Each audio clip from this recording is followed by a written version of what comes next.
sekarang kita ketemu lagi di Cell Talk dan kali ini mau ngomong ini para janda-janda nih ya sekarang ya. Udah enggak. Janda. Udah alumni mantan. janda. Nah sekarang makanya para janda-janda ini mau belajar sama alumni janda ya. Bagaimana kita lulusan terbaik ya. Benar. Tapi kan dulu kan Bunda juga pernah jadi ada di posisi aku sama Ratu mungkin ya kan. Iya. Nah ini mau ngapain di sini? Mau jadi duda? Enggak. Mau Dia jadi suka janda? kayak gitu tuh dia. Tiap kali sama istri saya mah ngamuk-ngamuk gara-gara dia nih. Iya. Ini duda juga? Enggak. Jangan menjandakan. Astagfirullahaladzim, ya Allah nggak boleh. Jangan menjandakan demi janda gitu ya. Bukan. Kan dia suka. Aku tuh paling suka ngomong gini, Sel, itu sama Ratu juga ya. Coba tuh ke Bunda Maya deh lu belajar gimana caranya. Makanya dapat saya yang di kayak sini gitu. untuk belajar ya kan sama Bunda. Tapi kan Bunda pernah ada di posisi kita nih kayak aku, Ratu yang sekarang sendiri. Tapi apa sih yang Bunda tanemin gitu? Kalau soalnya kan kayak aku tadi ngobrol-ngobrol sama Bunda, aku tuh juga suka insecure sama diri aku. Kadang gue udah nginjek mau 30 tahun, gue takut lagi mau jadi janda mana anak 4. Terus nih Mau jadi janda, bukannya udah jadi janda? Waktu itu. Oh gitu. ya kan, pada saat mau cerai itu, aduh jadi janda lagi nih anak 4. Laki-laki ngeliat gue juga kayaknya udah males deh. Yalah anaknya 4, nggak deh gue cari yang lain aja masih banyak gitu kan. Gue tuh punya pikiran kayak gitu loh Bun. Itu apa yang ngebuat Bunda tuh tetap jalan enjoy aja gitu?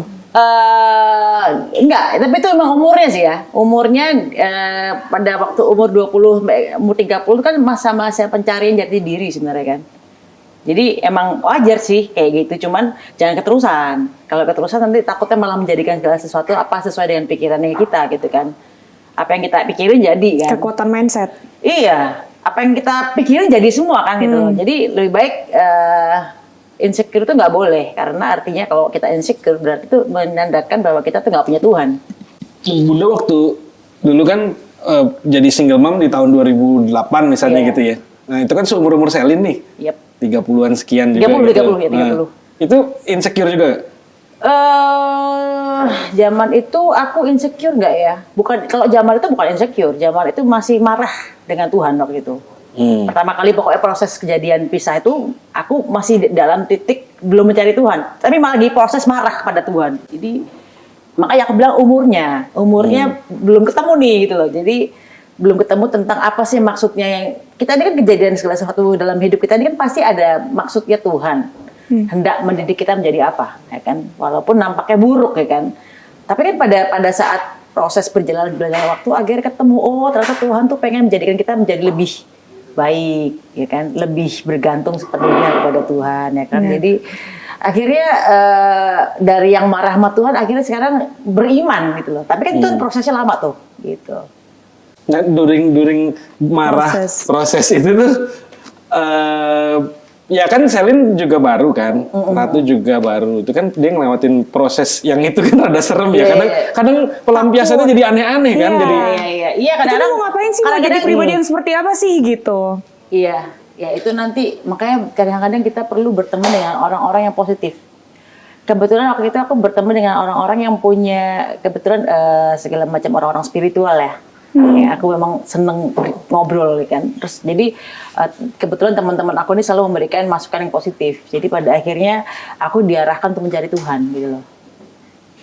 Dan di situ Bunda mengimani itu. Awalnya kan apaan sih ini ya gini, tapi kan lama-lama mau nggak mau kalau kita bertemu sama orang yang spiritualis lama-lama kita jadi ikutan jadi spiritual kan gitu loh. Jadi akhirnya ya kayak ikut gitu. Kesimpulannya setelah sekian tahun aku belajar kehidupan, akhirnya apa yang membuat kita berat adalah dari pikiran kita sendiri loh. jadi siapapun nih ya, mau rakyat Kita nggak biasa, bilang ibu-ibu. manusia kan sama intinya kan, hanya perannya berbeda di dunia ini kan. Tapi kan intinya semuanya di mata Tuhan sama, tugasnya juga sama, kan kewajibannya disuruh menyembah Tuhan ya kan. Jadi menurut aku karena pikirannya sendiri yang membuat dia akhirnya menjadi berat. Coba kalau dia bersyukur aja. Oh iya, walaupun misalnya gue nggak punya duit misalnya, nah sebelum jangan sampai ya gitu. Oh aku melihat orang itu ternyata nggak bisa jalan. Oh orang itu ternyata nggak bisa makan. Aku masih ada makanan walaupun aku nggak punya duit misalnya gitu.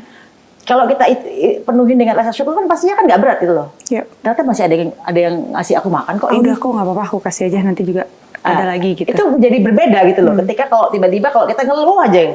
Kebanyakan kalau kita ngeluh yang jadi berat gitu loh. Udah segini harus ngasih ini lagi. Kenapa sih kok gini? Kenapa sih kok gitu? Kenapa begitu? Why? And kata Allah, why not gitu kan? Dengan dua sudut pandang yang berbeda itu pasti menghasilkan sesuatu juga yang berbeda buat hidup kita gitu Betul, ya. outputnya jadi berbeda. Sebenarnya itu semua pilihan berarti ya Bun. Iya. Ya benar. Menurut juga. Bunda kenapa Selin insecure? Masa gini, Jadi gini loh, kadang-kadang gue bingung. gue ceritain dulu ya. Mungkin kan gini. Kenapa? Mungkin kan semua orang nggak ada yang tahu. Kadang-kadang, karena ini nggak ada yang pernah tahu ya. Mungkin orang ngelihat hidup gue tuh kayaknya, aduh gila ini mah begini, pasti dia mah begini, gini.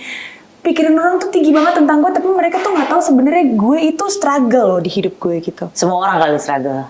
Iya, dengan struggle yang menurut gue itu struggle gitu ya. Kayak struggle-nya kenapa? Ya, menurut orang mungkin kayak begitu mah udah enak kali begini udah ini, cuman menurut gue kan ya kadang-kadang gue suka struggle sama diri gue sendiri. Ya kayak, apa? Dalam bentuk apa? Nggak tahu kenapa, misalnya Coba, gue suka bukan punya di sini pikiran yang jelek tentang diri gue aja.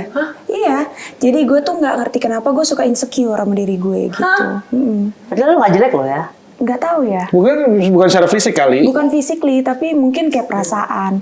Kalau gue ketemu cowok, misalnya gue udah underestimate dulu sama cowok itu, dia pasti selingkuhin gue, dia pasti Iya, nyakitin itu gue, dia berarti pasti ada traumatik dia yang pasti harus. cuman mau ini doang sama gue, nanti Lu juga berarti dia pasti ada ninggalin gue, kepahitan gitu. yang lo masih simpen di Yes, sini. dan gue tuh punya psikolog pribadi emang untuk gue sharing biasanya gitu. Itu ya itulah. Emang ada trauma-trauma di masa lalu yang harus gue sembuhin gitu. Nah itu makanya kepahitan itu yang harus dirombak. Karena memang sekarang gini, kalau kita bilang semua orang ada kepahitan, pasti ada. Tapi ada orang yang mau mempertahankan kepahitan itu, ada orang yang mau move on. Ya. Gitu loh. Apakah Selin tetap orang yang tetap melangkah di tempat gitu loh? Atau lo mau move on dengan melihat enggak, masa depan adalah akan baik, akan cemerlang, akan luar biasa, indah gitu. Daripada yang berkutat ntar begini, ntar begitu, ntar kejadian beneran loh gitu kan. Iya. Gitu. Maaf ya Bun, by the way sebelumnya aku ngomong gue lo kadang-kadang. Udah kita gue semua lah di sini. Kadang-kadang aku tuh suka keceplosan aja gitu kan, saking asiknya gitu ngobrol. Lagian Bunda juga gak kelihatan kayak jauh dari gue gitu. Enggak lah, gue 17 tahun gila.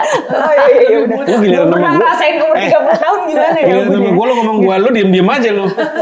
Emang lo umur berapa sih, kan bukan beda dikit sama gue. Enak aja. Maksudnya beda dikit. Ujung jauh ya. Jadi berarti kalau misalnya punya pemikiran yang jelek-jelek itu mendingan dibuang aja jauh-jauh gitu Dibuang, ya. lebih baik dibuang. Bukan lebih baik, harus dibuang. Nah, Bunda kan pernah pasti ada kepahitan, nggak mungkin enggak lah waktu ngelewatin itu kan pasti traumatik juga kan. Nah itu resepnya gimana cara healingnya dulu deh. Kita nggak usah ngomong soal punya faith dulu, tapi untuk healingnya dulu gitu. Tadi melihat ke depan, jangan lihat spion. Kalau kita melihat kepahitan masa lalu, kan kita lihat spion dong. Kalau kita keseringan lihat spion, nabrak, sakit gitu kan. Mendingan di-delete aja yang masa lalu ya kan. Kita harus tanamkan bahwa bangun pagi tuh bahwa ya ngomongin loh, kebahagiaan akan menjemputku, wah kemakmuran akan menjemputku. Imanin aja tiap hari kan. Daripada kita yang malam-malam mikirin enggak gitu loh. Sebelum tidur galau dulu mikirin, aduh gue gimana ya besok ya, aduh gimana ya, kayak gitu ya. Atau aku latihannya gini, mulai misalnya berbicara dengan Tuhan. Mau tidur tuh, daripada kita mikirin enggak terus galau sedih, dengan ya Allah, tadi aku habis gini ya Allah temenin aku tidur ya. Ya Allah makasih ya gini. Aku sekarang bubuk dulu ya Allah. I love you. Tek tidur. Jadi aku mulai melatihnya dengan gitu. Daripada kita mikirin yang kok kenapa gini, kok kenapa gitu, mendingan itu malah jadi itu iblisnya kan. Iblis itu kan sebenarnya cara kerja di pikiran ya. Hakikatnya itu kan. Jadi jangan sampai pikiran itu menguasai kita ya kan. Dan itu pikiran jelek-jelek loh ya. Sekarang takut mana kita ketemu iblis yang mukanya jelek. Sekarang gue tanya sama lo semuanya, pernah nggak ketemu iblis? Enggak. Pernah nggak? Kan di kitab katanya iblis tuh mukanya jelek ya Ya, kan? nggak tahu wujudnya bagaimana, mukanya Nggak tahu nggak pernah ngeliat sih. dengan penggambaran dan segala sesuatu ya kan? Tapi Kayak itu gimana? imajinasi gue gitu. Kadang-kadang ya kalau suster ngesotnya begitu. Itu ya jin, kalau beda, misalnya itu tuyulnya jin, begitu, itu jin. gitu. Iblis sekarang cantik-cantik kayaknya banyak tuh keliran. Ini makanya. Buat laki-laki kali. Iblis kayaknya sekarang udah berkumis ya kayaknya ya. Iblis kan jadi di manusianya kan, sebenarnya di pikiran manusia gitu loh. Jadi hati-hati dengan berpikir yang enggak gitu loh. Karena iblis itu kerjanya di pikiran. Sekarang takut mana sih? Tadi aku bilang ketemu iblis yang mukanya jelek, which is kita nggak akan pernah ketemu yang mampus ya. Atau iblis yang bekerja dalam pikiran, yang akan membuat kita nangis, sedih, galau, akhirnya sampai pengen bunuh diri, kan? Sebenarnya kan kita lebih takut sama pikiran kita sendiri loh. Itu yang membuat kita jadi stres, jadi akhirnya jadi gila gitu loh. Karena pikiran itu adalah iblis itu sendiri, makanya mesti dibuang jauh-jauh yang enggak. Lihat aja ke depan. plan aja ke depan mau ngapain, ya kan? Tapi harus yang positif. Makanya kumpul sama orang-orang yang positif. Jangan kumpul sama orang-orang yang selalu, lo tau gak, lo tuh gini-gini. Lo tau gak, itu orang-orang yang toksik tuh. Jadi orang-orang yang selalu ngomongin, meskipun kadang-kadang ada alasannya mereka tuh kayak misalnya, lo gue tuh ngomong jeleknya biar lu sadar, biar lu buka mata, atau biar lu apa. Misalnya kayak gini, misalnya Bun, aku misalnya temenan sama Bunda, terus Bunda punya pikiran yang positif tentang suatu hal gitu kan.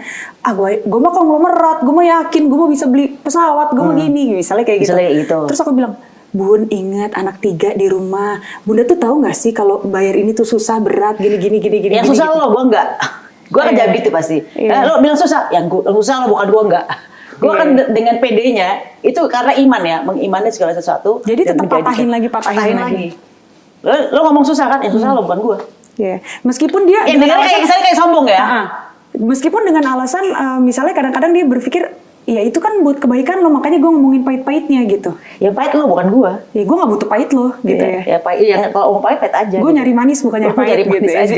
Terkesan keras padahal sedang membuilding iman yang baik gitu loh. Iya, Pikiran yang baik. Itu memang kejadian juga sih ke aku Kasel, Korofit, Bunda. Jadi aku dulu waktu baru-baru cerai itu kan ketemu Kaselin kan. Wah, minder banget itu nih kalau misalnya kalian tahu. Sama lah, hampir mirip-mirip komen netizen. Lah aku mah apa tuh, cuman janda gini doang, jualan warung segala macam. Aku pun merasa di posisi itu. Jadi kalau misalnya kalian mikir kita beda, enggak kok, sama aja deritanya kok, cobaannya sama aja dari Allah. Cuman bedanya, aku jadi sering kayak fokus aja dulu ke depan, karena aku banyak ngobrol juga sama orang-orang yang positif di sekitar aku, termasuk Kaselin, Bunda Maya. Jadi aku mulai membuild mindset gini, aku boleh beda rezekinya, wajahnya atau apapun itu, tapi yang jelas luka aku yang kemarin aku udah nggak mau nengok lagi nih. Udah. Yang ke depan misalnya aku ngucap, semoga nanti aku dapat program banyak kayak Kaselin. Dapat beneran. Ya kan? ampun. 4. Gitu. Jadinya aku ngucapinnya yang baik aja gitu. Setelah ketemu Eke. Ya itu dia pembelajarannya ya, makanya kita harus rajin-rajin ketemu Bunda kayaknya. Bunda Harus ngomong yang rajin-rajin baik-baik. nyuguhin makanan kayak di sini. Makanya Bunda mendingan jadi Menteri Pemberdayaan Wanita. Karena Kaselin pun sama. Kaselin waktu itu aku masih ingat, ini aku mau nangis ya kalau ingat ini. Aku waktu itu syuting Bunda, belum make up. Di make upin sama dia. Kamu yang cantik dong kalau syuting. Ini kalian tuh nggak tahu yang gini-gininya nih. Jadi aku ngerasa, biarpun aku diposisikan di bawah dan aku menganggap orang ini di atas, tanpa aku perlu ngomong kekuranganku. Kalau dia memang orang baik, dia nggak akan ngomong yang, lu kurang ini, tapi dia akan kayak, sini aku make upin. Jadi mau nggak mau tersentuh sendiri karena kebaikan. Jangan nangis. Oke, Mbak. Gitu lah. Jadi mengingatkan temen yang sedang dalam masalah gitu pun nggak, apalagi masalahnya lumayan berat ya, status, punya anak. Diingetinnya justru jangan dengan yang keras-keras, jangan lu bayar ini. Mungkin kayak sini Ratu, kayak kakak waktu itu aku make upin, itu udah nge-build sesuatu di diri orang tersebut. Ya, tapi gue ngingetin lo keras loh. Tentang sesuatu itu tuh kan ini Bun, beda, nggak keras juga buat aku. Itu kan karakter Bunda tomboy. Kaselin kan. Gue kalau ngomong sama dia saklek-saklek aja gue. Gini loh ya, gini gitu kan gitu. Masa mau dibongkar sih, jangan dong. Enggak lah. Tapi kan Bunda omongin meskipun dengan keras tapi Positif. bukan Ya. menjatuhkan kan, Enggak. bukan ngasih pahit kan Bun. Cuman ngasih Iya. saklek gitu. Iya, saklek loh, arti nggak Beda, gini, kamu beda. orang yang bukan gitu, misalnya bukan gitu. jatohin kan. Enggak. Bukan lu tuh sebenarnya nggak bisa tahu, tapi lu tuh harus gini-gini kan, nggak gitu Bunda ngasihnya. Ya, bukan yang jelekin, enggak. Sebenarnya membuat dia makin semangat untuk bangkit. Iya, pasti motivasi. Ya, Cuman dengan motivasi. saklek Iya. ngasih taunya. Ini kalau ilmiahnya Bun, aku kemarin baru belajar, itu kan ada gelombang otak tuh, ada gini. Sebenarnya otak manusia yang jauh lebih berpengaruh dan bisa nge-bend reality itu bikin kenyataan menjadi milik kita gitu. Itu gelombang otak yang subconscious yang di bawah. Nah, ini yang pengalaman Selin 30 tahun, Ratu berapa puluh tahun ini? 27. Yes. Nah, pinter kan gue. Ini yang paling tua dia hari ini. Kita yang paling muda. Iya, kita paling muda nih. Iya, amin. Nah, hidup kita tuh dikendaliin sama subconscious mind. Kita mungkin berasa kayak gue yang ngendaliin hidup gue. Sebenarnya enggak, yang ngendaliin kalian tuh adalah subconscious mind ini di bawah sadar dulu. Di bawah sadar ini adalah tumpukan berbagai macam kejadian yang kalian alamin selama berpuluh-puluh tahun itu membentuk conscious mind kalian. Jadi kayak contohnya misalnya gini, gue pernah digigit anjing. Terus begitu kita ngeliat anjing, refleks kita pertama kali langsung anjing tuh wah wah wah wah, wah gitu. Iya. Itu subconscious mind kita yang ngendaliin bagaimana kita bereaksi terhadap sesuatu gitu. Nah, Bunda Maya mungkin ngajarin nge-reconstruct dulu. Iya. Dikonstruksi ulang subconscious mind-nya dengan hal-hal yang positif, dengan yang bagus, nanti itu akan terefleksi dalam tindakan sehari-hari jadinya gitu. Betul. Mungkin Iya secara sih. ilmiah. Cara logikanya, secara saintifiknya ya. Tapi aku nggak mau sih diatur sama subconscious mind itu. Menurut aku yang ngatur udah yang di atas aja hari depan. Ya, makanya ada orang yang mau move on-nya cepat, ada orang yang berkutat jalan di tempat yang tadi gue bilang kan. Lu mau terus move dengan masih membayangkan melihat spion, misalnya dengan banyak kepahitan, akhirnya masih dikeluarin terus kepahitan-kepahitan itu, atau lo mau ngeliat ke depan dengan membuat sebuah new chapter nih gitu loh, dengan bikin hal yang positif, mengimani sesuatu yang positif, ngomong pun positif, jadi nggak perlu lagi ngomong pikirin yang jelek-jelek gitu loh. Tergantung mau di mana gitu. Jadi untuk bisa menjadi seperti Bunda mungkin ya, kan kadang-kadang orang berpikir biar nanti jadi kayak Bunda Maya gitu kan, hidupnya enak sekarang jadi konglomerat gitu kan. Amin. Iya tapi kan orang-orang kan berpikir kayak gitu biar jadi kayak Bunda. Mungkin dulu pernah struggle tapi sekarang kayak, wih enak lihat deh hidupnya enak banget gini. Nah itu tuh berarti Bunda karena kekuatan pikiran Bunda gitu, karena mengimani. Banyak faktor sih menurut aku ya. Karena aku merubah mindsetku dengan nggak boleh mikir yang buruk, ya kan. Kedua juga mungkin karena ya alhamdulillah mungkin karena juga aku percaya bahwa sedekah itu bisa membuat banyak rahmat datang lah, banyak keberuntungan, banyak pertolongan.